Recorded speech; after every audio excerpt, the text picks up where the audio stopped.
You're now listening to Sound Talent Media. Check out more shows at soundtalentmedia.com. Hey, what's up, everyone? I'm Matt McGackie, the vocalist of Cryptopsy and the host of the Vox and Hops Metal Podcast, where I sit down with fellow metal musicians. We talk all about their lives and music while sharing killer craft beers. If you've ever wanted to sneak backstage and share a beer with one of your favorite musicians, well, Vox and Hops is the podcast for you. This week on the podcast, I dropped a killer episode with Kelly Schaefer of Atheist. There is this episode and over 440 other ones to help you enjoy life, metal, and craft beer. So what are you waiting for? It's time to become a Vox and Hops head. Cheers! Hey, what's up, folks? This probably sounds a little bit different than you're used to because I'm recording it on my phone, as my normal recording gear is all packed up in my truck. If you've been following on social media, you probably know that my area has been just blasted by fires. We were put on level 2 evacuation notice, which basically means put all your stuff in your vehicle and be prepared to leave at a moment's notice. And so I put my grandpa's Les Paul Jr. and his amp in my truck, along with all of my recording gear as far as the podcast is concerned. And I stuck it in there, not really knowing where we were going to end up, and just kind of waited around for a few days. And fortunately, they put us back to level 1, which means just stay alert, be ready to leave, but you don't necessarily have to be like ready to leave right now because the fire is approaching. It's just, hey, be on notice. And yeah, things are looking better. The weather's improving as far as fire conditions are concerned, and hopefully this will all be behind us sooner rather than later. I want to give a big public thank you to everyone who messaged me expressing their concern and giving the good thoughts and all that stuff. And also everyone who messaged me basically ready to show up with their vehicles and help rescue the shred shed. There was a lot of people who hit me up about that, and I really appreciate that.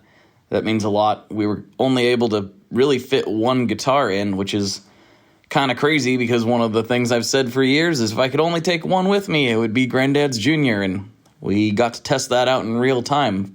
Fortunately, everything's fine. Everyone's healthy. Everyone's safe. And yeah, we're looking a lot better now. So that's the update on that. For all those who maybe don't follow me on social media. So that's that.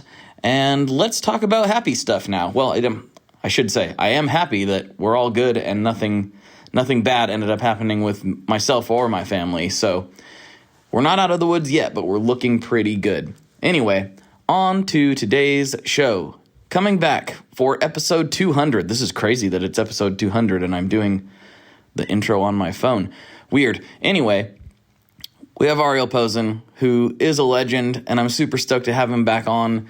He talks about all kinds of stuff. We talk about his big, beefy guitar strings and his big, beefy, beautiful face and all that jazz. It was a great conversation. He's a delight to talk to. Had some good wisdom to impart to everybody. And it was, just a lot of fun. So without further ado, let's get into today's episode with Mr. Ariel Posen.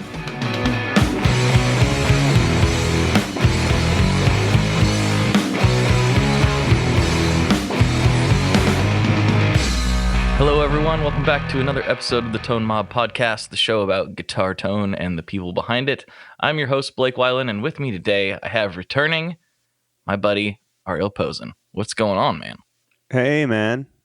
Not much. How are you doing? Pretty good.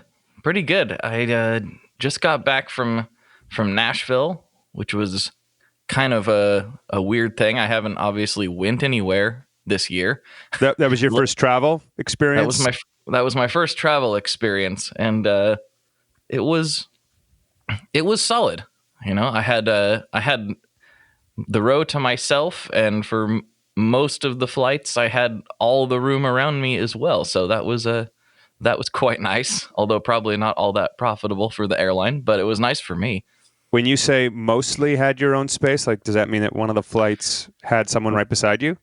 No, I had someone right beside me on one connecting flight, at first, and then they were like, "We have seats available. Who wants to move?" And my hand immediately shot up. Right, And right, so right, right. Yeah. I was like, "What are they doing? They're packing us in here like sardines." And then I was like looking, I was like, the front of the plane's pretty empty, and a bunch of us got to move. So Oh, that's good. Yeah.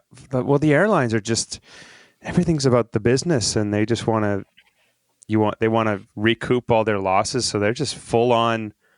Just like we were flying before, as many tickets as we can sell. Let's oversell these flights. Not that they're going to oversell anything because people still aren't flying as much as they were. But yeah, I was just on a flight just over 2 weeks ago as well. My first one since the madness, and everyone had their own space. I think it would have been a little infuriating if they were packing everybody on like sardines. But it's just not that busy.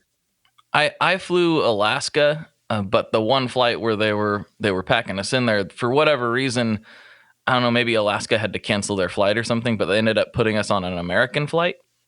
Oh. So of course, American, packed us in there like sardines at first. But the flight attendants were really nice and spread us all out. But Alaska is actually, they have they're not selling the middle seat rule.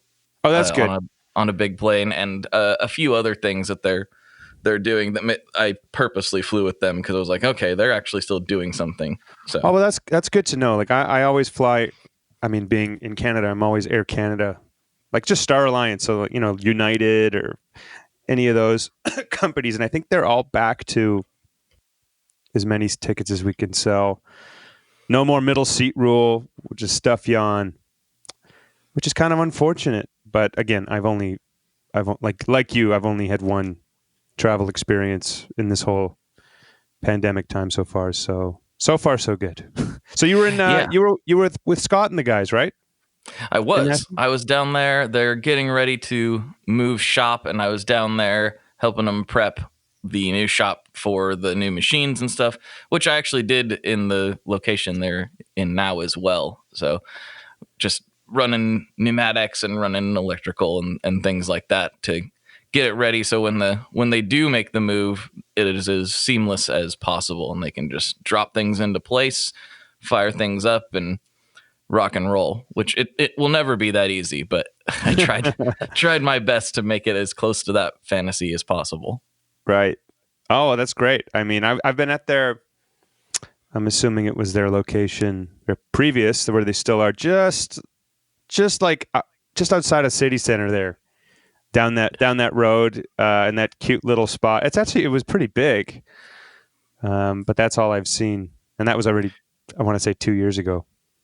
Yeah, so I think you've seen them in their current space, and they're still in that same building. It is the same building. Yeah, they're just in a place that's twice the size now, or they will be. Okay. So it's instead of being on the end you experienced it on, which would be almost the far right as you look at the building, it will be the very first unit on the left. And there's a giant sign now, so they're easier to find. I saw the picture of the sign. That's epic. Yeah. Yeah. I told Scott, I was like, for somebody who doesn't want walk-ins, you're going to get walk-ins now. Yeah, maybe do a bit smaller sign, Scott. Yeah.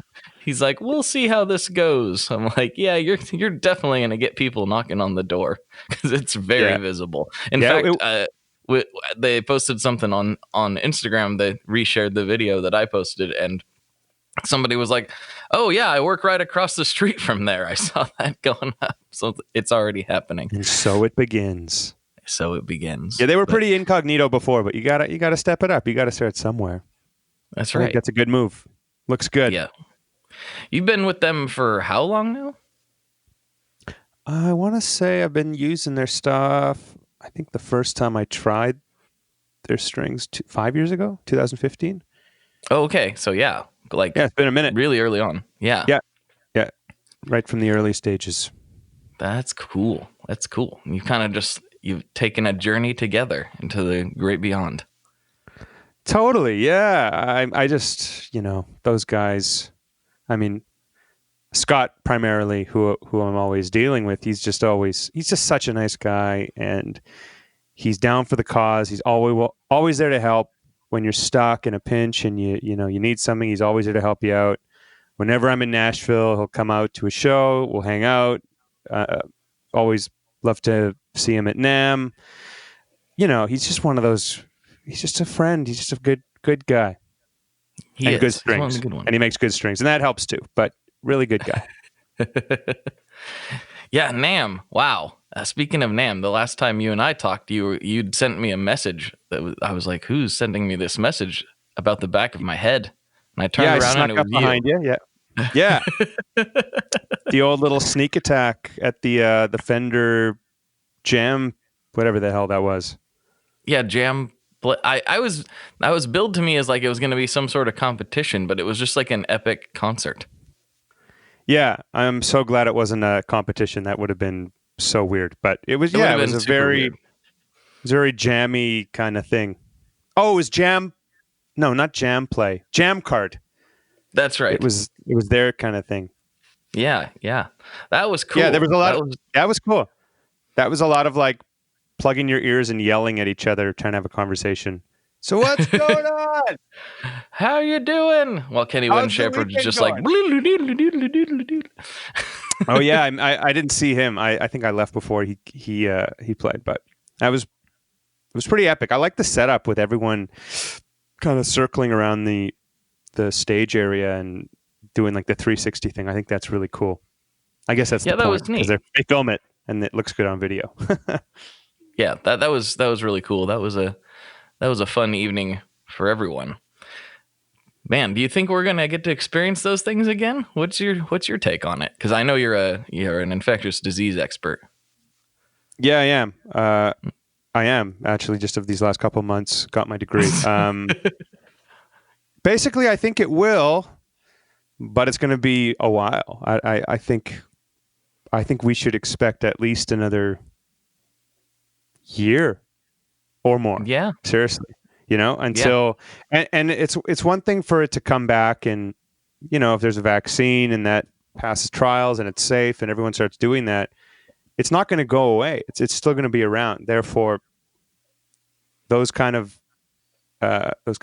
experiences might be back, but a lot of people are going to not necessarily want to be part of that. There's going to be a huge amount of people that are dying to see live music and be in situations like that, and they'll be running. But I think there's going to be a lot more people that aren't so keen on that now that things have changed. So there's going to be this real, as there has been a transitionary period, I think there's going to be just as much of another one once the dust finally settles. Mm-hmm. So, I mean, what do I know? None of us know anything. That's just my assumption. I think it'll be back, of course, but it's going to be a while yet. And if it means missing, you know, a couple more NAMMs, a couple more trade shows, a couple more, well, I mean, for me, it's like touring and stuff like that, missing a lot more opportunity of playing live, which it really hurts. So be it. That's just how it is. Yeah, there's nothing we can do about it, so we might as well adapt. And, you know, I was talking to Joel from Chase Bliss about this when it first started happening. And I think I said this on the podcast before, but I was like, you know, honestly, it's never a good time to have a pandemic. But this is absolutely the best time in history for this to have happened. You know, like why is that? Well, our connectivity and the ability because of that, of course, yeah, exactly. Well, and then you know, obviously, we are in a more advanced society than at least that you know that we're aware of. We're in the most advanced society that's been here, and not to get into the aliens, we saved that for Patreon. But you know, and so hopefully the vaccine or whatever they need to have happen gets done more quickly because we do have more advanced technologies and stuff. But also just the fact that we got to stay hunkered down. Can you imagine how much worse that would have been if we couldn't remotely talk to our friends? You couldn't do live streams. You couldn't, connect in that way. At least we still had that. It's not the same, but it's a lot better than nothing. Totally. Like I'm pretty sure for the Spanish flu, which lasted, I think from start to end, it was 2 years. Mm-hmm. I don't think they had Instagram Live yet. So I don't think anyone was, anyone was live streaming then or doing Zoom meetings. And yes, I mean, just imagine, I know life is somewhat of a new normal now. Like Stores are open. Some restaurants are open. Lots is open, and a lot of people are back to work, just in different capacities. But those first couple months where everyone was, stuck at home, really, just imagine the isolation of 2 years of that. And the only way to, reach out to someone is, I guess there's no way. You really had to do the thing. And you don't I mean, know. I don't even know. Were phones available? I don't know if phones were available, not widely in 1918. I don't think. I could be wrong about that. I don't know. There must have been some form of communication, but not like what we think. It was a lot more isolating. I can bet on that. But my point is too, they didn't have the technology like you were saying. If that took 2 years, you better believe there was a lot of people that didn't want to wear masks, didn't want to stay home. I'd like to think that we can beat that time if we do the right things in terms of beating 2 years of this, Yeah, I hope so. I'm hopeful that we can. It seems kind of bleak at the moment, but I know that there's already trials going on for vaccines and stuff, so that's hopeful, and we'll totally see what happens. I guess for the time being, we can just do what we can do. So I guess that leads me into, I don't want to dwell on that too long because, that's all anybody hears about anymore. But what have you been up to during these times? How have you made it work for yourself? Well, I'm pretty fortunate that, I can, like yourself, you have a bunch of different things going on.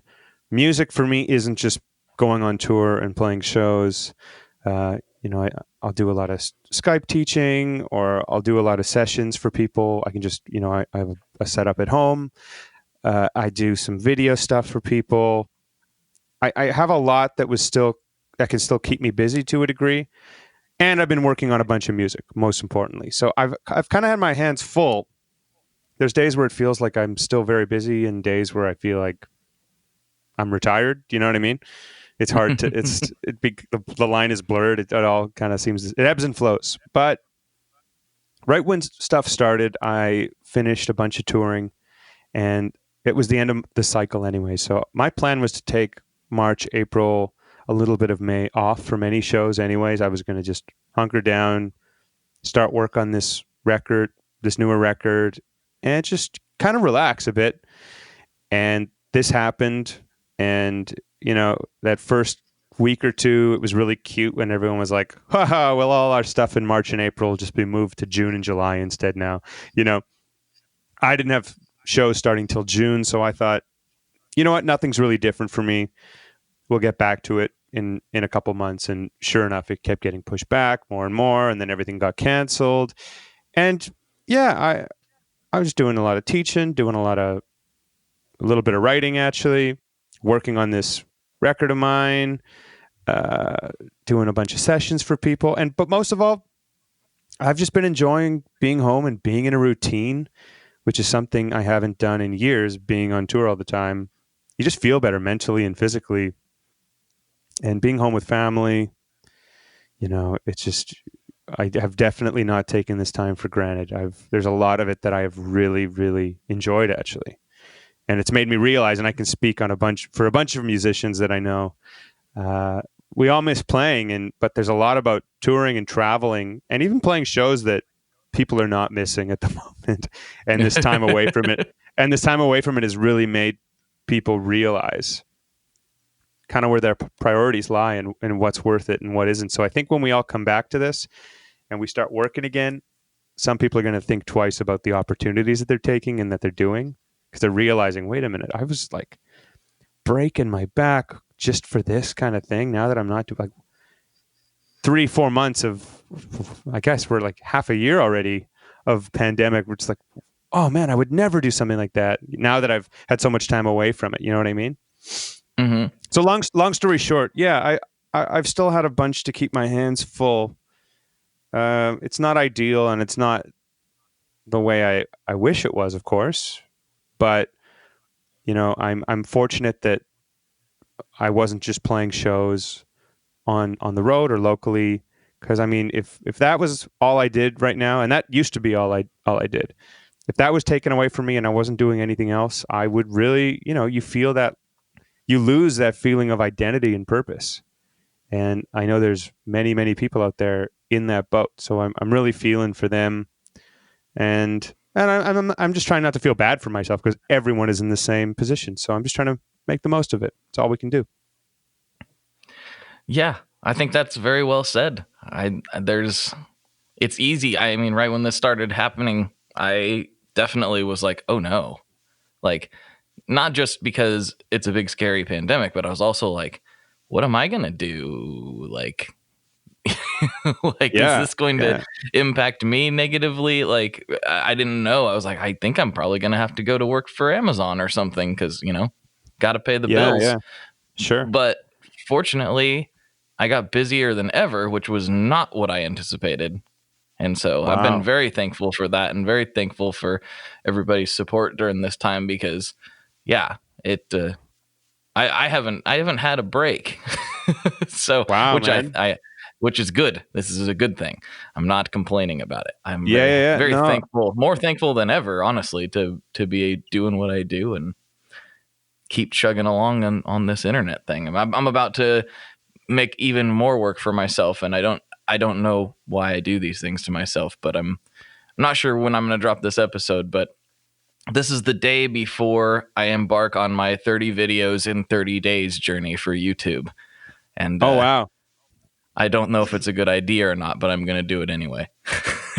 Well, you're a hustler, man. You're a hustler. You come from the mentality. You just know that, opportunity and things aren't just going to knock on your door. You got to really go out there and make stuff happen for yourself. And no one's out there to do you any favors. It's all got to come from within. And you're a perfect example of, putting in the work, putting in the time, and staying at it and staying consistent. And it shows, Well, so are you. That's actually something that Scott and I have talked about a bunch of times. Like, man, Ariel's like one of the biggest. I mean, you're an amazingly talented player and artist, not to just make you blush or anything, but you're very good at what you do and everybody knows it. But on top of that, you're not just resting on that. You're a grinder too. You're always like, pre-pandemic, of course, you're like, I'm in Italy teaching these people this. And now I'm flying over here to do this gig. And now I'm flying over here to do this thing. And I'm like, wow, you are really like, you're putting it in the work too. It's a little different kind of thing, but it all comes from the same place. Noticeable. It's like-minded. Well, awesome. I appreciate that. I mean, when I first started becoming a musician, and both my parents are musicians too, and they always supported what I wanted to do it, but they said, listen, like, we're not going to get in the way and tell you that you're going to be a struggling musician.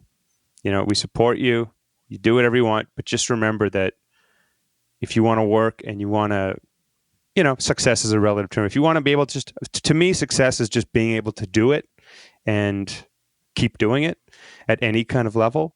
But they basically said, if you really want to do this and take it seriously, you got to go out there and you got to make it happen for yourself. Like, don't wait for other people to take notice, or necessarily. It's everything, and every opportunity is going to come from you making a connection, you putting yourself out there, you doing something. So just, focus on and try to be good. Like, try to make sure it's great, but like, put yourself out there, hustle. Don't wait for the phone to ring. So yeah, I've always had that mentality, and I've always tried to preach that as well, because it's just kind of true. Unless you're like really, really, really good, and everyone just calls you.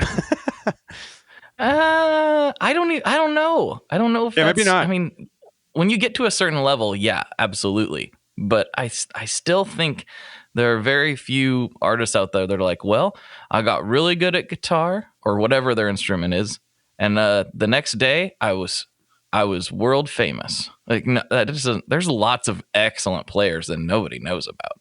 Like, yeah, but like, even the best just players, one piece of the puzzle. Totally, but like, talk to any working musician that maybe has a gig on the road. They play in a band or they play for an artist. You better believe that, like, once you hit the road, all your gigs back home keep going on without you, and people will continually put these shows on and do gigs with someone else, or they'll just have subs for you. Like all these people, when you come back from the road, the number one thing you start doing, it's like maybe like the last 4 or 5 days of tour, you start emailing everybody again and being like, hey, just letting you know I'm back for the next month and a half. If you got anything going on, like you got to constantly keep reminding people like, hey, I'm around. I'm available to do this. Like I can't, there's been a million times that opportunities came to me because I reached out and reminded people, hey, I'm actually back for a couple weeks if you want to do something. Or I even just reached out and said, hey, how's it going? And they were like, oh, good. Are you in town these days? I'm like, no, but I'll be back next week. I'm just finished. And they're like, oh, well, I'm doing this thing. I'd love to have to. Oh, great. You just have to, put yourself out there. It's one of those weird things. Music, this is something that I've talked about with a lot of people. Music, and I can speak to this from my perspective. It's something I'm very passionate about, obviously, and I've always wanted to be involved in, but I never could see myself doing what you do with the touring and everything. I was just like, I don't think that my brain could handle that long term. I just don't think I'm that type of person. So I figured out a weird way to weasel into it. But music in particular is a really difficult industry to break into because it's an amazing industry to work in if you can.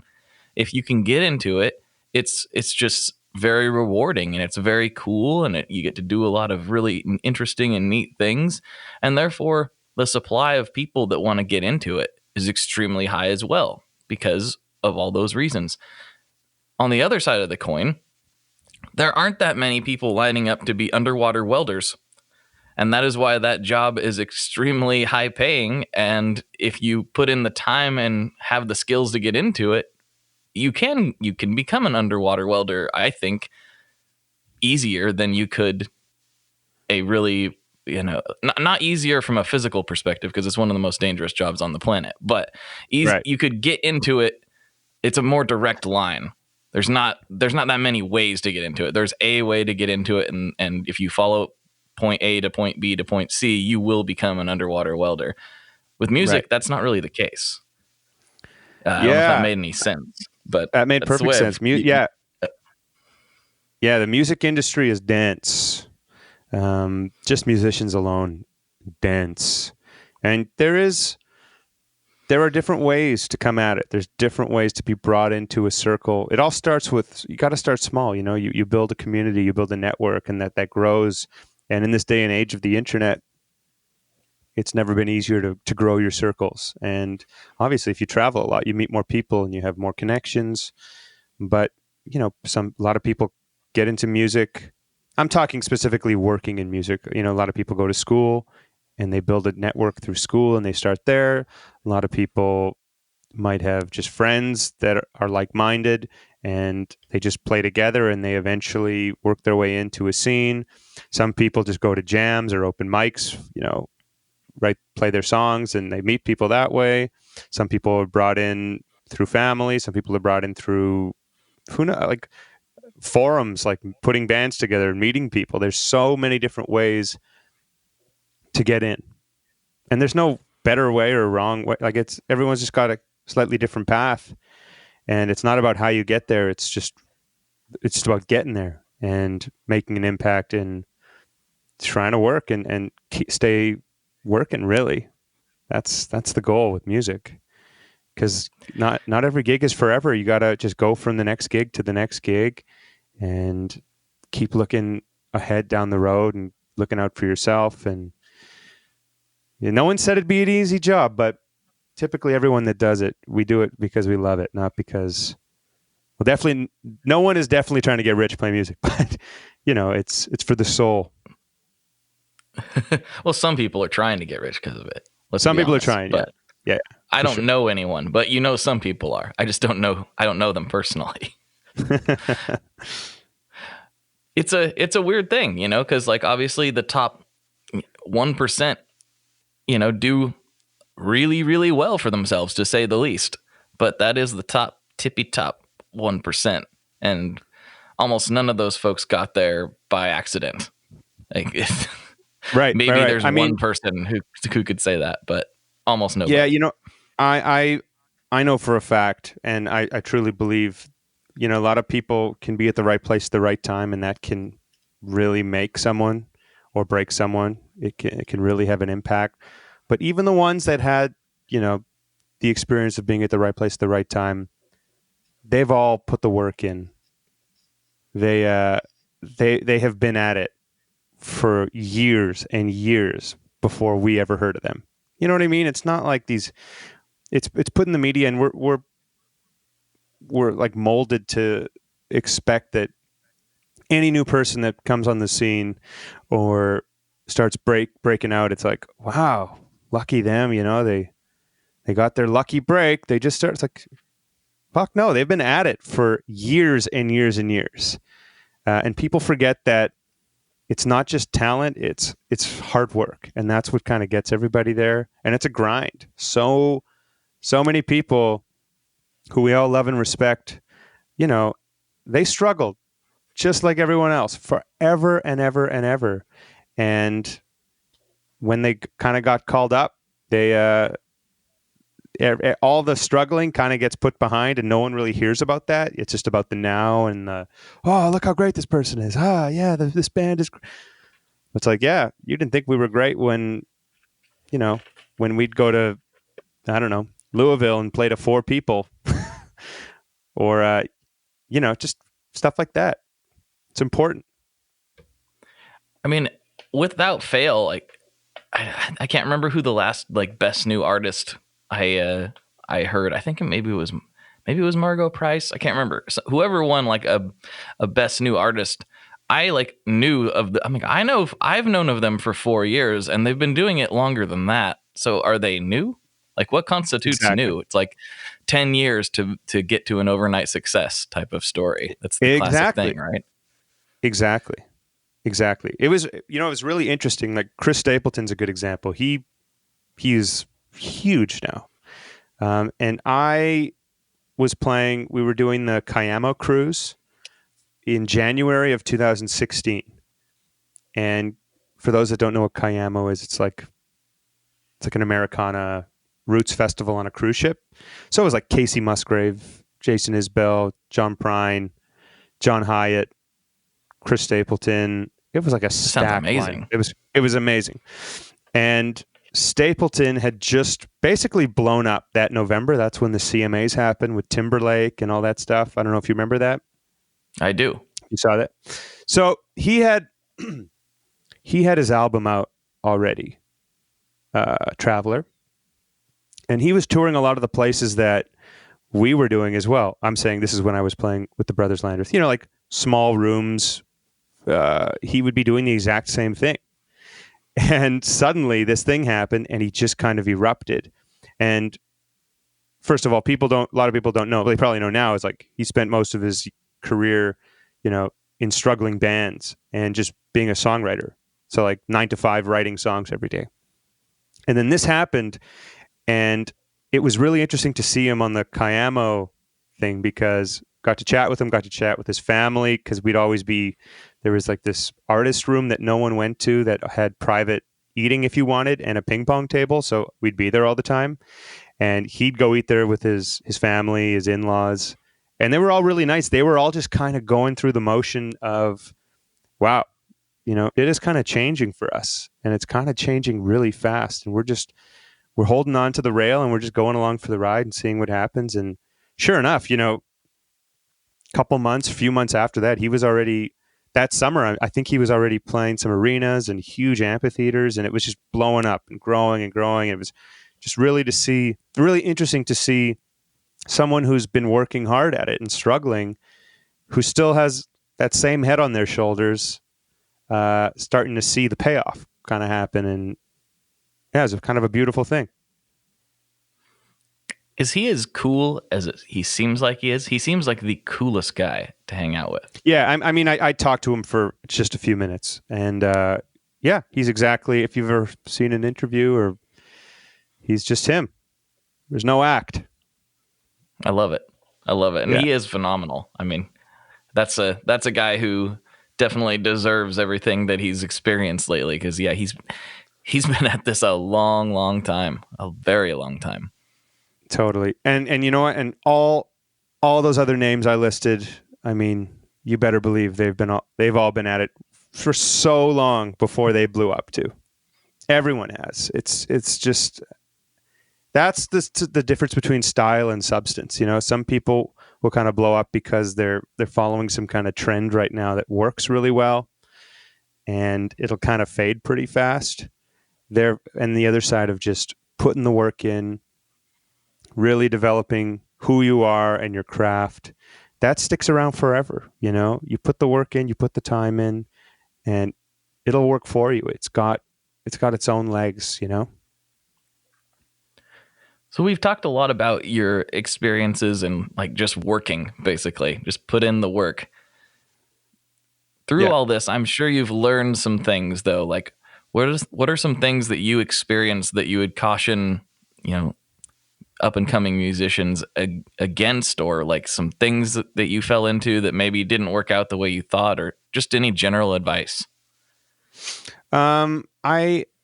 I typically say the same thing whenever I've been asked this, but the thing I already said is that, you know, no one's out there to, some people might have your back, but no one's really actively looking out for you because everyone's sitting at home worrying about themselves, right? Everyone's thinking, how am I going to work in this pandemic? Or how am I going to get some gigs? How am I going to work? How am I going to do this? The last thing they're kind of thinking is, how can I get Blake some gigs? Do you know what I mean? It's just not how we think.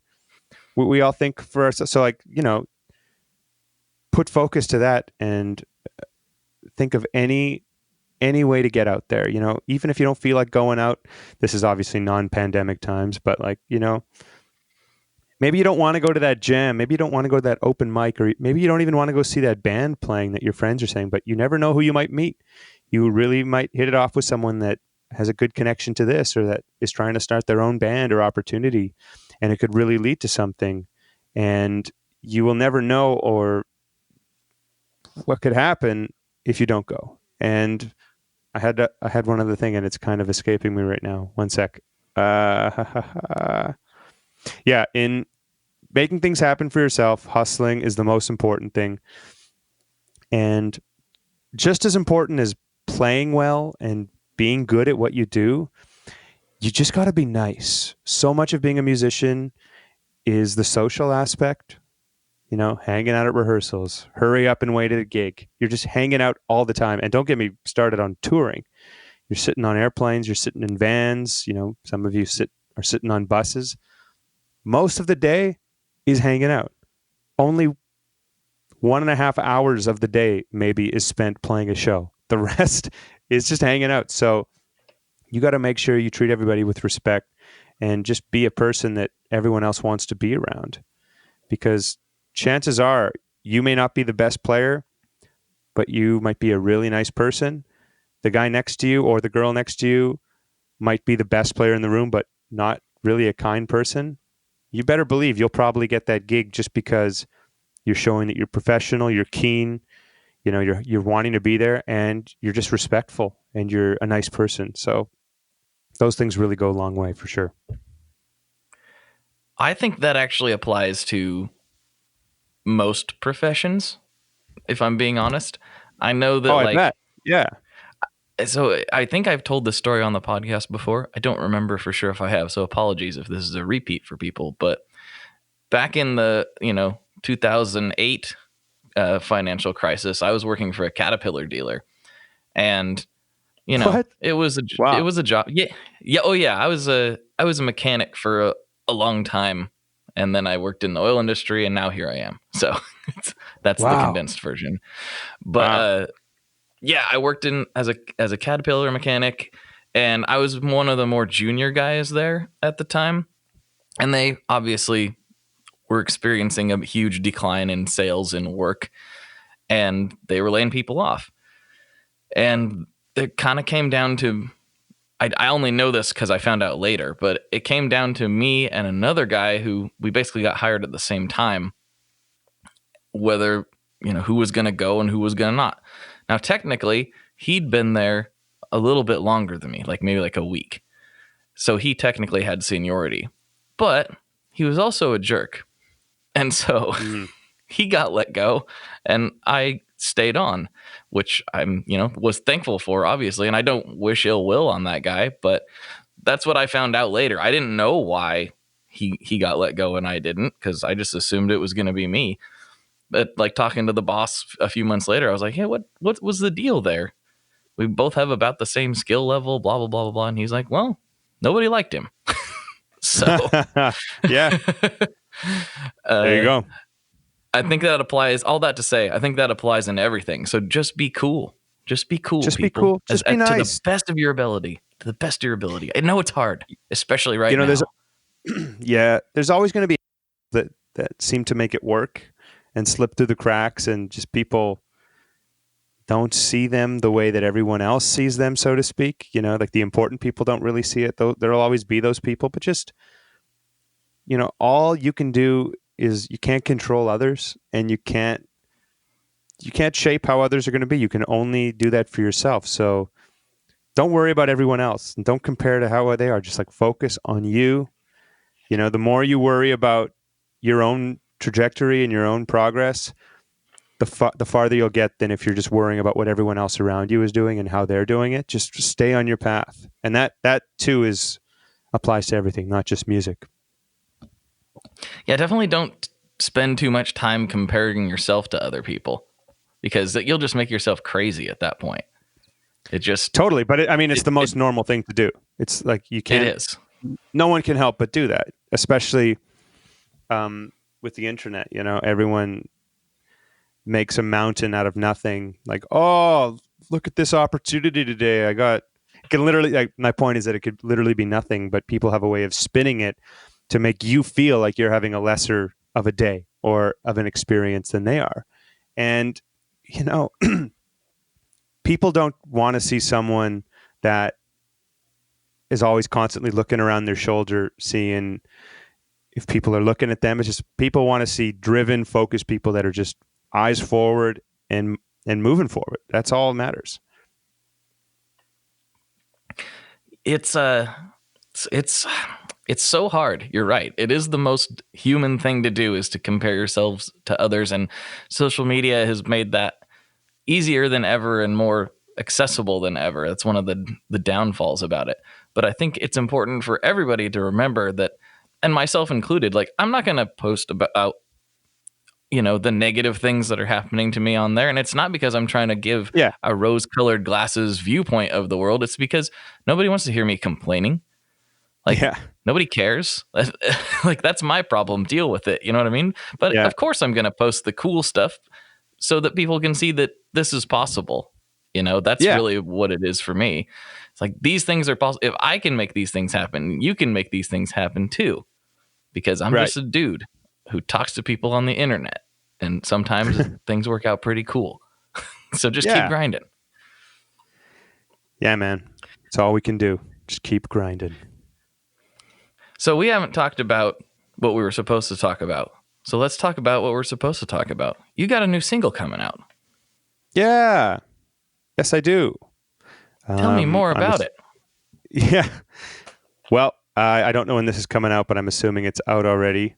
The song, or not, but the song is called "Coming Back," and it's the first tune from this next chapter of music from me. New album.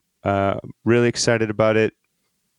Obviously, plans have changed, like it has for everybody, with the plan to put out music and be hitting the road. But it's all about the music. The most important thing is that I just want to put some music out there and getting started with a new chapter. And the song, if you're familiar with the last record, it's kind of similar, but it's also a little different. It's a little, I don't want to use the word fresh, but it's just evolved a little bit in a different way, but it comes from the same place.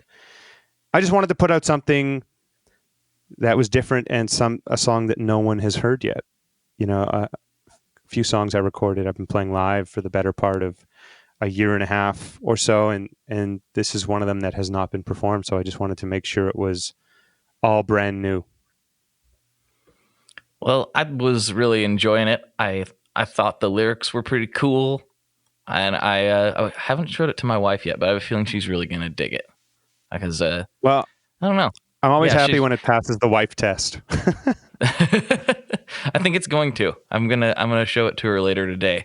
But I was really into it. I really like what you do, and I think it's what I think you do really well. And I don't know if people have told you this before, but in my perspective, you do these rather complicated things on the guitar, but you do it in a way that fits into more traditional song structures and works musically.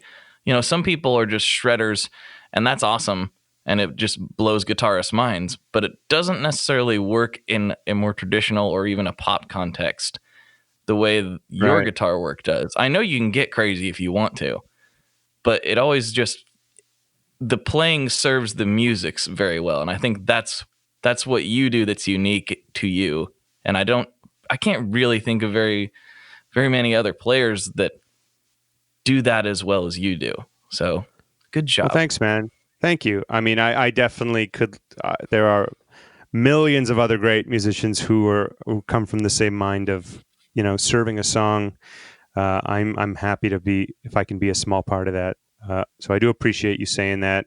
But yeah, I'm honestly not well, I don't have to say honestly, like I'm just straight up, I'm not a shredder. I play the way I play.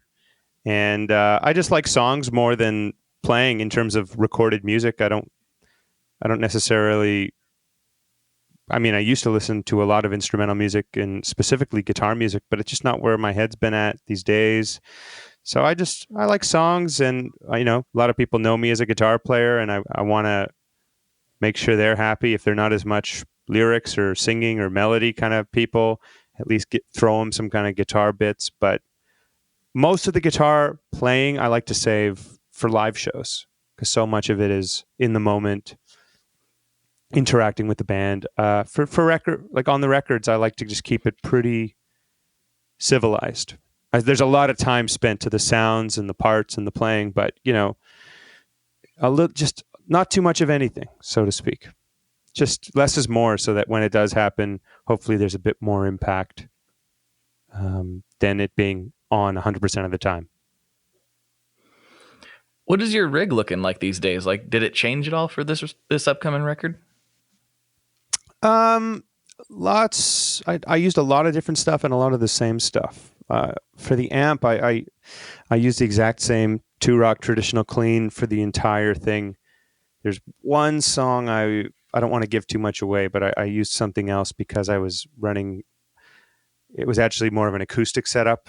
It was very kind of interesting, but every song primarily is that 2-rock traditional clean, and it's just home. I can take that head to the studio. I can set up a 112 cab, a 212 cab, and a 412, and I will get 3 different variations of a sound that I need and am used to.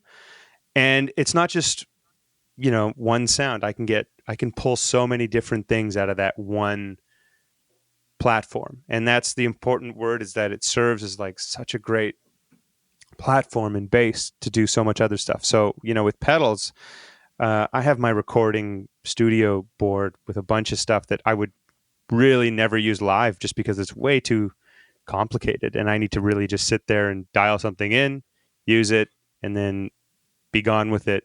But I brought a full bag of different fuzz pedals, a couple different overdrive pedals.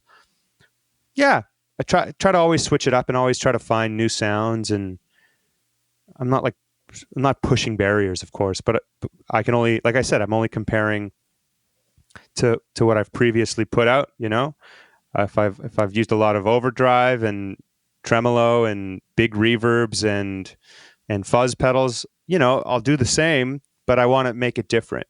And then I want to take those things too and like find a way to put a different spin on them. And a lot of that comes out to the miking technique as well. Yeah, there was just a lot of different experimental things done, which was really fun. But it all came from the same place, if that makes sense. Mm-hmm.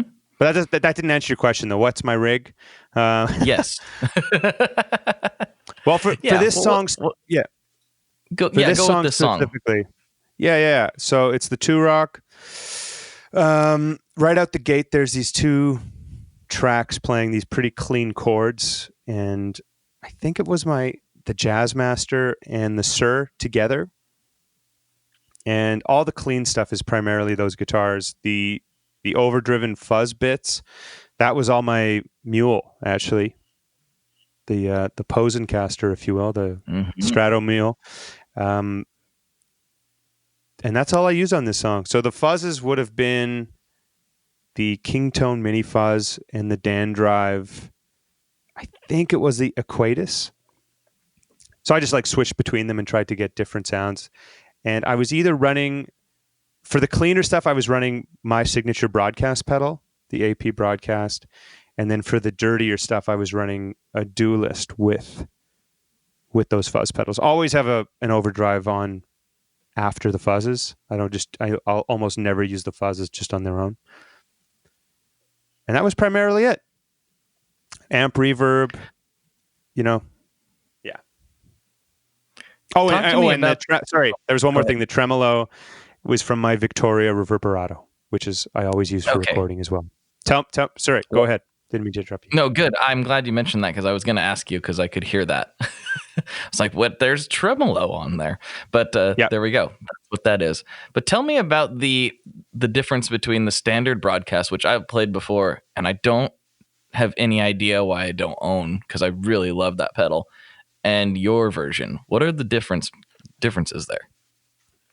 Okay. Well, for those that aren't familiar with the original broadcast, it's a preamp. It's supposed to be like plugging it into a Neve console, like Helter Skelter and all those old, recordings from the 60s. It's a germanium.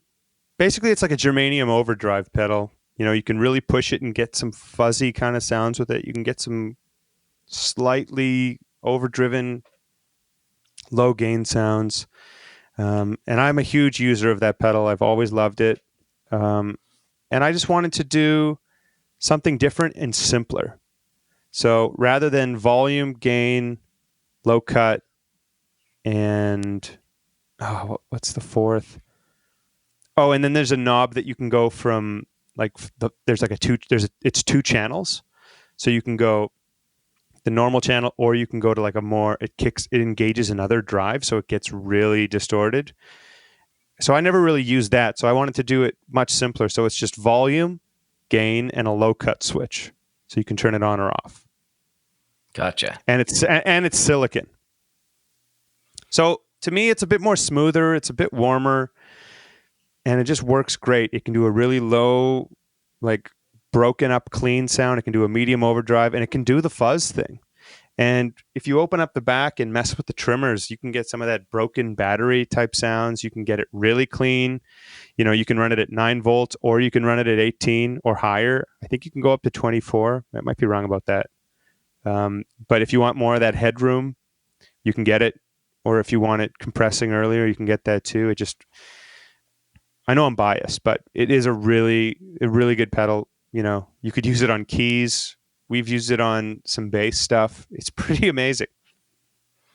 Yeah. I'm really going to need to get one. I got to fix this lack of broadcast in my life. Yeah, I borrowed one for a few months. I don't know, maybe like a year and a half ago from a guy here in Portland. Hi, Jesse. If you're listening to this, hello. And I was like, man, I got to get one of these. And my friend Jess came over and played it, and he's like, man, I got to get one of these. And for some he may have picked one up, but for some reason I didn't. And now I feel dumb. So, but maybe I was just waiting for your signature one because that was not maybe out yet. You were. Yeah, maybe that's what's happening. The original the OG is fantastic, but if you like a simpler setup and it's more straight, cut to the chase, no nonsense, then that might be the one for you. Just, cut to the chase. Give me the sound. It's good. Give me the tones. Give me the things. Yeah. Well, man, let's see. We're closing in on the end. We got a few more minutes left. We can get into some stuff. Sure. I think we talked about this last time. I think we talked about playing slide and all that. But one thing that has happened in between now and then is I know we talked about your string gauges and how everyone's always like, oh, they're so heavy. He must have the strongest fingers in the world. And I think I may have said something similar when we last did the interview. But I got to try your Posen caster at Matt's booth here at the Last NAMM. And it was like a big thing I wanted to go try. I was like, I got to go try it. I got it. You know what? I was able to play it just fine. You know, you were right. It's not bad. It's really not. I should also clarify that, like, I think people think that I only play like the 17 to 64, but that I only do that when I'm playing the baritone thing. Like, I play standard tuning so much of the time. You know, if I go with the lower open tunings or the B standard baritone type tunings, that's when I'll do it. I'm getting a lot of times where like I'm literally just playing an acoustic guitar or I'm just playing standard electric stuff. People are like, "Oh man, those strings are so I could just see how heavy those are." It's like, honestly, they're not. Like, it's all. Don't worry about it. It's not. It's just normal. But yeah, the 17, the heavier gauge on the mule caster. Yeah, the whole point was that you could play lower tuned, and it'll still feel like standard tuning. It'll still feel like grabbing a Strat and with 10s or 11s on it. I would compare this to more like playing 11s or 12s, to be honest, but it's just about matching the tension. And that's what's going on. And that's why, it feels semi-normal and you can bend on it. And that's why it sounds like guitar. You know, proper baritones with longer scale length sound like bass to me. And they sound wicked. It's a sound, all right. But I want it to still sound like a guitar. So the 25.5 scale length with that gauge of strings, just it kind of balances out to just be guitar as you know it, just slightly down the octave. And you can do that in D standard, D flat standard, C standard, and then B standard. You could probably even go lower, although that might be a little low for me. I only do it because I wanted to try to do something different, and it's kind of a pain in the ass to bring a baritone guitar with a longer scale length, especially if you're just putting your guitars in, you know, double gig bags that generally won't fit. It'll be too long, like the neck is too long. So it's all about transport. It's all about efficiency and just something different. That's what it comes down to. Yeah, I think Matt took a picture of me playing it and I posted it and people were like, "What are you doing?" And all I was doing in that picture was seeing how well I could bend the strings. Like, somebody was like, "What chord is that? And why are you doing that?" I'm like, "I'm just trying to see how they bend." And that's when he took the picture. I'm not doing anything in particular. It's called playing guitar. You should try it. I mean, it does look really weird. Like, it's a weird hand position, but I was literally just like, I wonder how bendy these are. And like, I've heard, you know, Ariel made a lot of sense when he explained it to me, and let me give it a try. And just at that moment, Matt took the picture, and people give me crap. What are you even doing there? I'm like, I'm just testing. Leave me alone. I'm just testing. But I was like, yeah, this feels just fine. This feels exactly. I mean, they're bigger, so it felt like I was pressing on something larger than I was used to. But tension-wise, it was totally fine. I loved it. I actually really, really enjoyed it. So yeah, it's don't just freak fun. out, it's people. Different. Yeah, it's honestly, it's nothing at all. Like playing standard tuning with 13s or something like that. You know, like that is way harder than like that's playing with the 17s in B tuning. I wouldn't even put in the same category as playing standard tuning. Like the tension is just so much tighter with those heavier strings. It's you need to like consistently play every day for years just to keep up your strength training. So yeah, I encourage you to try it out. You're going to be happily surprised. As long as you get your guitar set up properly, you're going to be happily surprised how similar it is to what you're already doing. Yeah, it was making me look around the room and go, which of these standard scale length guitars should I try this with? I don't know which one. I'm tempted to try my Tele Custom with it. I think that could be really cool. The first one I did was with the Tele, and I do recommend it because that bridge pickup is so bright and snappy, it almost balances. If you get something too dark, like humbuckers, or I have a Les Paul style guitar, single cut with that same setup, and it's a beast. Like, it's really good for certain things, but most of the time it's just a little too much. It's too dark in some scenarios. So a Tele is like the perfect blend of, it can be low output, but it's bright. It does all the sparkly things, and it just takes in the lower frequencies and just kind of balances it out in an entree style sonic form that is pleasing to play and to listen to. Yeah. I have taken that guitar and parked it down low before with regular strings, and it sounded fantastic, but it was obviously like just like playing with spaghetti. It felt like trash. So that's probably the one I should give it a try with. Yeah, and like the setup is the most important thing. I mean, if you have your action kissing the fretboard, if the strings are kissing the fretboard and there's no height, it's obviously going to feel bad, but it's going to sound really bad too. So you just gotta get used to a slightly higher bit of action. It doesn't have to be anything crazy, just high enough that you're not buzzing out or fretting out. 100%. All right. So last time you came on, I don't think I had this question as one of the final questions. So I'm going to hit you with it. I'm going to be very curious to see what you say. What is your favorite Boss pedal? Ooh.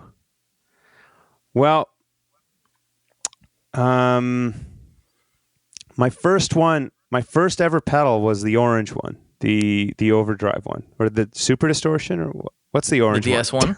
Yeah, the DS1. Thank you. But I think my favorite Boss pedal is their octave pedal. I think that is a timeless. OC2? Is that the right one? The OC2, yeah, like the maroon colored thing. Yeah. I actually don't own one, but that is the one Boss pedal that if I'm seeing on a rack with a bunch of other pedals and I'm maybe doing a session, chances are I'm not going to need an octave sound. And actually I did own one. I'm sad that I sold it years ago. That would be my favorite one that I've truly just felt joy from playing it. I'd say that one, number one. Number two is the Trem, the green Trem. I'm sorry I don't know any of the names. Yeah, the TR2. Mm-hmm. And then in third and final place, I would say the Dimension C chorus they put out, I want to say 2 years ago. Oh my God, that is 2 years ago now, when I helped do the videos for them. And if you're a chorus guy, it's the sound. Pretty amazing. That's awesome. Solid polls. I'm always curious. A lot of people are just like, it's the tuner. I'm like, well, that's boring, but I get it. You know what, though? I do get it. Why does everyone say the tuner? Just because it's consistent and good? Yeah, and you can throw it into a wall and it's still going to work. People don't realize that you can actually run, probably not true stereo, but you can actually take it out from the other side on the left side of that pedal and run 2 amps too. From the tuner pedal. I never thought of that. That makes a lot of sense. Yep. Now maybe I need to finally buy a TU2. I've never owned one. Honestly, the only reason I don't use the TU2 is because those polytunes are they take up less room. Mm-hmm. I don't really care what the tuner is as long as it works and is tiny and doesn't take up space. So, if they made a smaller version, I would be happy to use that too. Yeah, I'm actually assembling a pedal board. I know, audience, you don't freak out. I haven't completely lost my mind, but I'm actually assembling a pedal board right now. And I opted to go without the tuner, which seems kind of crazy, but I wanted an extra fuzz, and I got plenty of headstock tuners. I know that's not very rock and roll, but I wanted another pedal. It's not rock and roll, but I'm seeing a lot of people do that. I will. I think it makes sense. I'm vain enough that I will take it off when I start playing, and I'll put it on the nightstand or something. But well, if you're using one of those Polytune clip-ons, at least you can hide it behind. It folds, so you can really just hide it behind. So it looks like there's just one little thing that no one would even notice. So I think you're okay. I approve It'll for be this fine, message. Yeah, it'll be fine. That's all Definitely I need do an is your extra approval. Well, you have it. I only got you on to try to get your approval. That's the only reason. So thanks for that. Oh, great. No problem. Well, see you later. Okay, later. Okay, well, before we wrap up here, I forgot to let you just like completely plug and like put up a billboard, tell anybody anything you want to tell them, and then we'll sign off. Oh, yeah. Well, no shows at the moment, but new single coming back September 18th. It might already be that date, or it might be just a couple days out. Don't know, but yeah, check it out. Check it out. Spotify, Apple Music, all the places you can stream or steal music. Share it with your friends and hope you like it. Yeah. Sounds good. See you on the road Sounds in good. 2022, maybe. Fingers crossed, man. Yeah. All right, everybody. For Ariel, this is Blake. And as always, folks, good luck and good tones. All right, everybody. I hope you enjoyed that episode. I hope you're doing well. Thank you all so much for the support over the years. If you want to hear more audio content delivered to your ears every week, you know where to go. You go to Patreon. Patreon. You go to patreon.com/tonemob, where for $5 a month, you can get extra episodes beamed directly to your ears every week. And the support over there means the world. It's been tremendous. It's helped out a lot during this insane 2020 year, like quite literally keeping the lights on. So thank you to all of the supporters over there and so many who have supported over the years. It's been incredible. And yeah, I hope to continue to be able to do this for a very, very long time. I've got more in store for you. I'm really excited. And as of right now, I should be back on the 30 videos, 30-day train over on YouTube, which isn't exactly that anymore, but I'm going to keep calling it that because whatever. I'll tack these days that I missed onto the back end. We'll make sure it's a legit thing. But I've had a lot of fun over there. I've gotten a lot of good feedback, both in the comments on YouTube and just in the other platforms on Instagram, in the Facebook group, all that stuff. If you want to interact with me in regards to the videos, it sounds kind of crazy, but if you could keep it on YouTube, that's great because YouTube loves to see that interaction. They love to see people engaging with the content. And while I always appreciate messages on any platform, if you are on YouTube, you have an account. I know I'm a bit of a YouTube lurker myself. I don't do this as often as I should, but drop me a comment over there. And I am trying to get back to everybody that comments that's not a complete troll. So anyway, YouTube, the Tone Mob, I'm trying to focus on that. That's my big focus for 2020. And yeah, we're going to keep doing the podcast, keep things cranking. I'm jabbering at this point. Let's get off this so you can get to something else. All right, goodbye. One last thing before we totally sign off here. I just want to remind you that if you do any shopping at Stringjoy, that's Stringjoy guitar strings made in Nashville, that will help me out as well. As I've said for years, I'm heavily involved in that company, and I really do think they're making the best products on the market. So if you would like to try custom strings, go to tonemob.com/stringjoy and check them out today. I seriously love what the team down there is doing. I help them out with all kinds of things, and by you supporting them, you are also supporting me as well. And hey, you need some strings, so why not get some custom strings just for your guitar and playing style? Again, the link for that is tonemob.com/stringjoy, and that will take you right to their website, and you can do all your shopping through there, and that will help everyone involved out. So thank you very much. Talk to you next time. We are brought to you by the wonderful folks at Gun Street Wiring Shop. Yes, Gun Street Wiring Shop. I've talked about them before. I used to say based out of Bend, Oregon, but guess what? Sean moved to my neck of the woods. Sean's in Portland. Sean is awesome and has helped me with a bunch of stuff lately. And if you have wiring needs for your guitar, he can help you too. If you want to get weird with it, he can get weird. If you just need to spruce things up a little bit, there's your guy. He takes all the guesswork out of doing your guitar wiring, and he makes it simple, and his customer service is top-notch, and I can't say enough good things about Gun Street as a company. I really respect Sean and what he's all about, and the product is top-notch. I've got 3 different guitars that now have Gun Street harnesses in them, and I could not be happier. So go to gunstreetwiringshop.com and check them out.